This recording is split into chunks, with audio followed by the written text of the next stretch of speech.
Agradecer à imprensa, mas reafirmar o agradecimento a todos os senadores.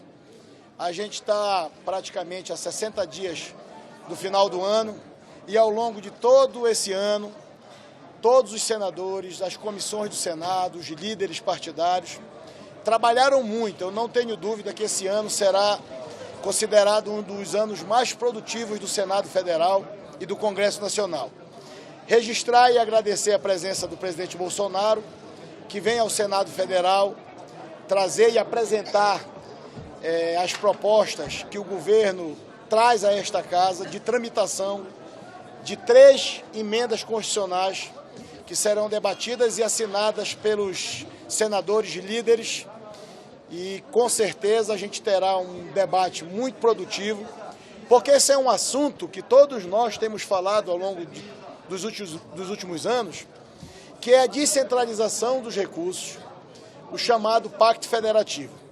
A possibilidade da descentralização desses recursos também só foi possível porque este governo compreendeu a necessidade de fazermos as coisas acontecerem aonde as pessoas vivem. Todos nós aqui sempre defendemos o papel dos municípios e dos estados.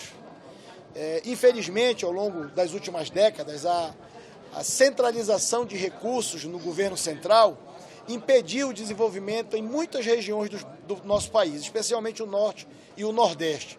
E agora esse governo compreendeu, e através do ministro Paulo Guedes e do próprio presidente Bolsonaro, tem dito desde o começo do ano que a descentralização dos recursos era uma bandeira desse governo.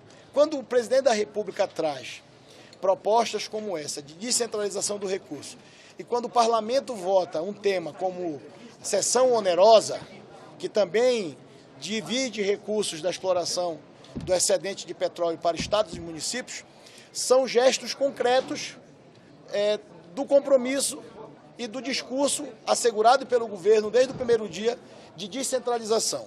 São 3 propostas de emenda constitucional que serão debatidas no Senado Federal, apresentadas e iniciadas no Senado Federal, que irão conciliar com outras propostas, como, por exemplo, a reforma administrativa, que já tramita na Câmara dos Deputados, que também é parte dessa conjunção do Parlamento em relação ao Pacto Federativo. E, aliados ao Pacto Federativo, a gente precisava fazer a reforma da Previdência para ajustar as contas dos estados e dos municípios. Fizemos a do governo federal, mas o Senado está trabalhando e amanhã, na Comissão de Constituição e Justiça, deve ser votado a PEC paralela, que estende a reforma da Previdência para estados e municípios, que foi uma luta também do Senado Federal, a inclusão desse tema nessa nova emenda constitucional. Então é um conjunto de medidas legislativas apoiadas pelo governo, porque naturalmente não se faz a descentralização dos recursos apenas com a vontade do parlamento.